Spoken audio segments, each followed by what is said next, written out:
Just kidding. Welcome to Illo Talk, 100 Days of Animation. Day, whatever this is, 6 or 7 or something.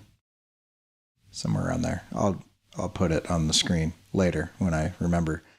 I fell super hard today on the ice. Super hard. Like, whoa, whoa, whoa, whoa. Boom, flat on my back. Tailbone hit first. It was pretty awesome.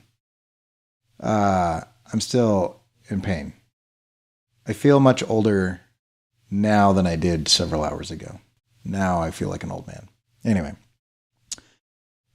Today I worked on inking getting kind of built the rest of the Brother Beetle body. I'm going to break it up into pieces. I drew it for the poster the other day, but I'm going to break it up into pieces here so you can kind of see what's going on.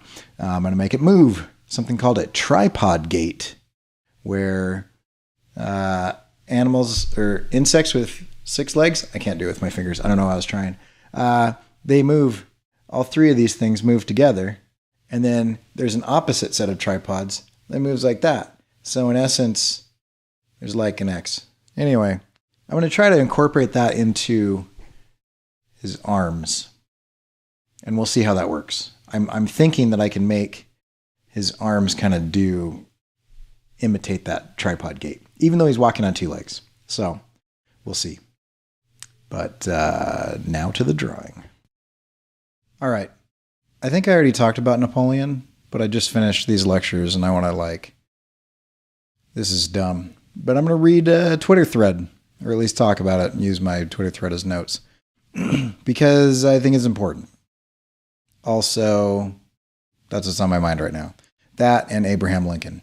Napoleon Bonaparte and Abraham Lincoln. Those are the 2 people I'm thinking about right now. So maybe I'll talk about Lincoln tomorrow. Anyway, so the Napoleonic Wars came later after this story, but I want to talk about something that I find pretty interesting.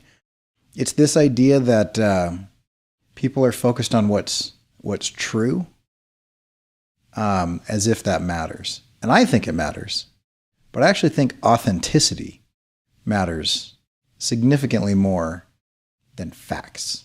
And I'm not saying that facts aren't important. I do think facts are important, but they're not as powerful as people think because of the way people spin things, which is super frustrating.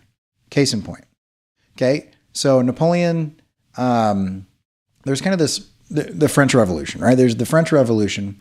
And then what we have is we have kind of the royalists who want a king still. And we have the Republicans, not like Republicans, Democrats in our days, but like those that want to install a republic. There's kind of people in the middle that want like a constitutional monarchy or whatever, right? So there's all this stuff. So Robespierre comes in, kills a bunch of people, literally awful, horrible death and everything all over the place. But in the midst of that, they do some pretty cool things. In certain cities, women are voting. Like it was pretty advanced in certain areas. They got rid of the class system. There's all kinds of stuff. The aristocrats, were kind of made to actually do something rather than just be born into earning money. And on and on and on and on. Okay. Some downsides to this were that they started doing crazy stuff. And people were not allowed to really speak their mind for fear of being beheaded at a guillotine, which was happening often, like a lot. So anyway, yeah. So long story short, one of Napoleon's first things that he did was he was fighting for the Republic. Ironically, later became the emperor, heretical emperor and whatnot. So yeah, he's fighting for the Republic, and he takes giant military cannons and fires them into a crowd of protesters who were protesting the Republic. They wanted a king. And so he turns the cannons on them. That's like Tiananmen Square level shiz, right? To be able to fire gigantic weapon. And it's not like rubber bullets. He's not turning a hose on them, which is bad too, but like cannons. Okay. And so this is the people's hero. So anyway, so there's that. So after putting down a rebellion of royalists by literally firing military cannons into the crowd of protesters, Napoleon, the hero of the people, offers to attack Egypt. Now, he didn't come up with this idea. There's a lot of people talking about attacking Egypt prior to this. But what he saw that it was going to become a naval battle, and he was terrible at sea.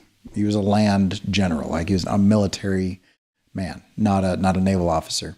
And so he was afraid that he was going to waste away into ignominy and not be recognized because he was fairly ambitious. And so he said, you know what?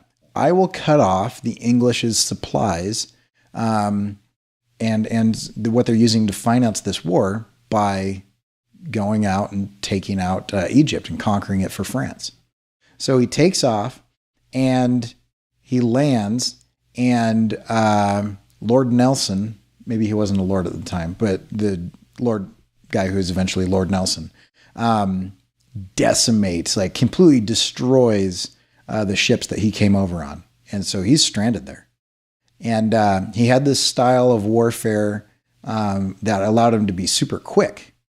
And basically what it was is, instead of having this giant caravan of supplies, they would kind of forage and raid and as they went. So they would eat at the villages as they were going, and they would, kind of impress upon farmers to give them food and things like that. Well, as you can imagine, that's a different situation in Europe than it is in the middle of Egypt, right? And so in this arid desert, it's hard to forage in sand. And so they just didn't do well. They had some minor victories at the beginning, but then eventually they went home complete and total failures, right? They did some cool stuff. He was the first Egyptologist, and I can talk about that later. But anyway, he comes home and he kind of beats the news, and he writes this series of letters home about how amazing the battles were and everything. And it was so popular that even in London, where they were at war with them, the Sphinx started showing up everywhere. Everybody started using Egyptian hieroglyphs and other Egyptian styled art. Became like the high fashion of the time. And let me just, yeah. So he comes back. He failed miserably and just came back and told everybody that it was a success. And even after like the facts came back and the truth came out that it was a total miserable failure, it didn't matter because he was super popular at the time. He was super popular because of the lies that he told, the spin that he put on it, the PR, his press, and manipulating the media and the public into thinking that he did a great job. And when the facts came, everybody was like, I don't care, whatever, popular anyway. And they literally voted him into being the emperor. And it was a huge voter turnout. They had to register who they were voting for. It was kind of a public vote, which I'm sure seeing, like the military and knowing Napoleon's background and things like that was not I don't know, but they voted for him. They voted him in to be emperor. Anyway, there's kind of a military coup at one point in time, but they're like, you know what? We should vote, and he should be he should be emperor for life. This is the same people that literally just killed the king's wife, and anybody of any royal blood that they could possibly get their hands on, and anybody suspected of being connected to anyone in the, I don't know how to say this word, bourgeoisie or whatever. Anybody who is a high class individual by birth, or anybody who is related or connected to them, or even suspected, Salem witch trials type thing, even suspected of aligning with them politically, murdered them, killed them in the streets with guillotines that just ran all day long. That same people that wanted freedom voted for a lifetime emperor because he lied and they liked it and he was popular and he, was great.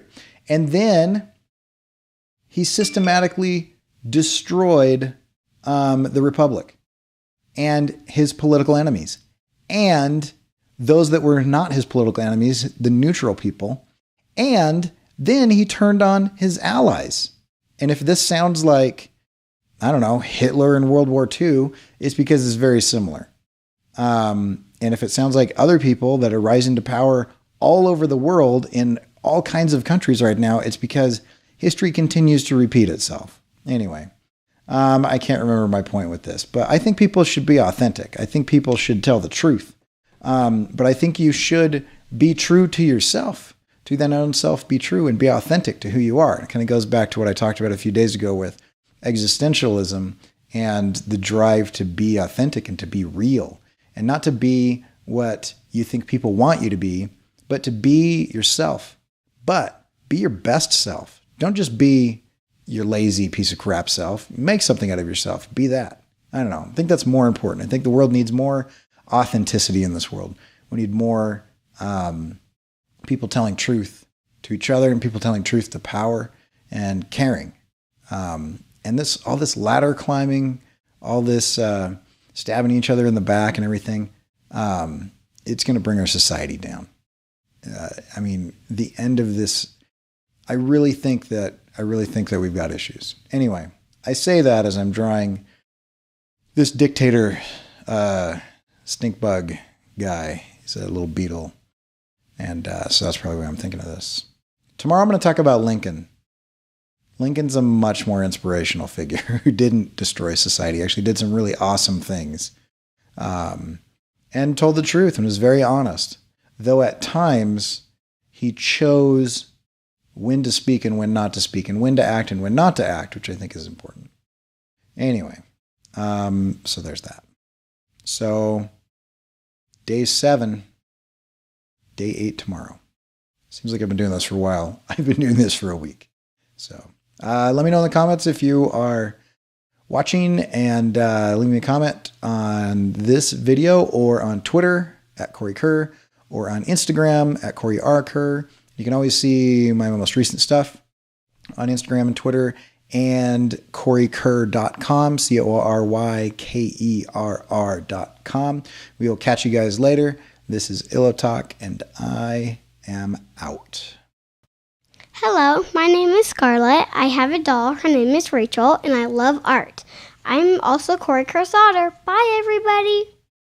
Okay, now will you go to bed? If I'm not freaked out. Okay, why are you freaked out? I just told you. I know, but I thought you might want to tell the microphone. Microphone, I am freaked out because of ghosts. That's just Mom. It's not a ghost. Go to I bed. knew that. I didn't want her to know that I was here. Okay, go to bed.